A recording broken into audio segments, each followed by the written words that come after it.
Hi, my name is Landon Hughes, and I'm a speech therapist here at Therapedia in Keller. And I'm Kelsey Fries. I'm an occupational therapist here at Therapedia. Today we're going to talk to you guys a little bit about flexible play with children between the ages of 18 months and 3 years of age.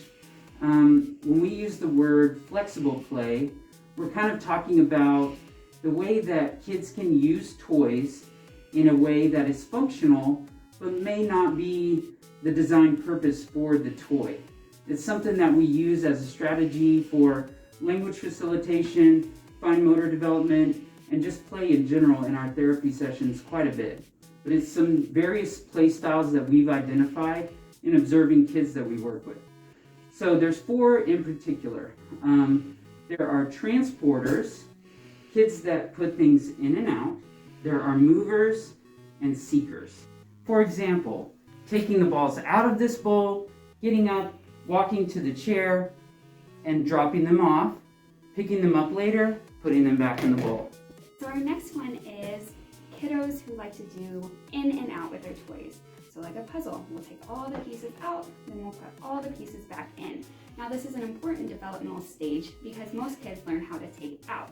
So you might have a kid who dumps all their pieces out and then they'll go back and then we'll work on putting them in, which is a little bit trickier. Generally, the next style of play that we see are kids that are movers. They like to move around the room. Maybe they like to jump when they play, or they like to spin around when they play. Our next category is seekers. These are kiddos who seek different types of sensory stimuli. Going off of what Landon said, they may be seeking movement, but they may be seeking different types of input, such as auditory stimuli. They might like to make a lot of noise, or they might like toys that make a lot of noise. Kiddos who seek visual stimuli, so they might like things that move around and light up, and they also might like tactile input. So these are kiddos that might like messy play, and they might like going and touching a lot of different inputs. The first step I would encourage you to do is to just sit back and observe your child in their environment. This could be at home, this could be on a playground, this could be outside in the backyard, but try to take some time and you can be quiet and just observe how your child plays, because chances are good they're going to fall into one of these categories.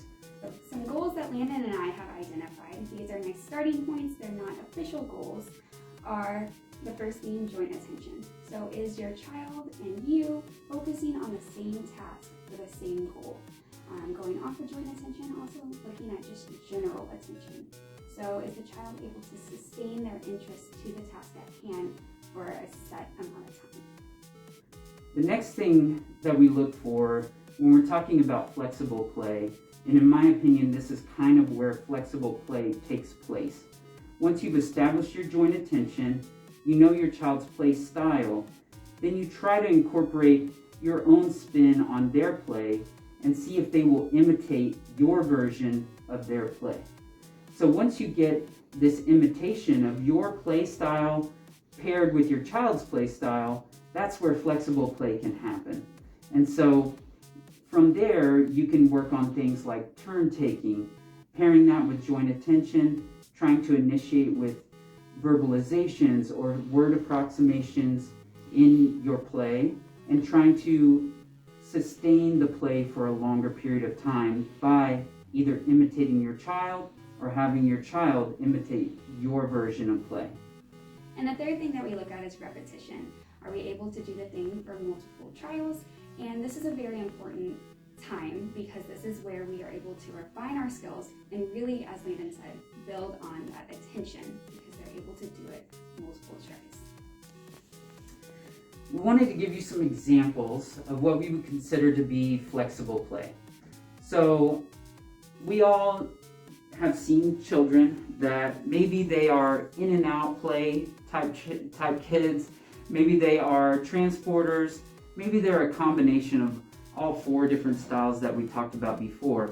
I'm thinking of the child that might go into the kitchen, go into that Tupperware cabinet, and maybe they grab those bowls and bring them out. So after observing them for a little while, they take the bowls out, they put them back in, they're all jumbled up, they take them out again, and so you can use that to your advantage to talk about prepositions, putting things in and out. You can talk about sizes of bowls. You can then try to modify the play a little bit by adding something to it, like a ball. So we take a bowl like this, and we can then incorporate the in and the out movement using a ball. We can put the ball in and do a ready, set, go routine and maybe try to spin the ball around in the bowl. You're getting auditory input, you're getting visual input, and if the child holds it while you do it, we're even getting a little bit of motion. And so then the child can be encouraged to do things like ready, set, go, or oh, stop. And then we can wait and see if they will initiate that activity again for some of the repetition and turn taking. You can also make requests for more balls or to be all done with that activity. Another thing that we look at is how we can take functional toys such as a puzzle and turn it into flexible play. So a lot of times kiddos will play with the puzzle, they'll put the pieces in, they'll take the pieces out. But how can we build on that to make it more flexible? So something that we can do is we can take all the pieces out and use them for a different purpose. We could take them and trace them around so that way we can draw a sailboat or we can draw a school bus. Another thing we can do is we can take all the pieces and we can stack them. So it's not for putting in and out, but maybe for building, seeing how high we can make it. Another thing that we could do is just turning it into a different game itself. Can we turn it into a scavenger hunt? Can we go find all the pieces?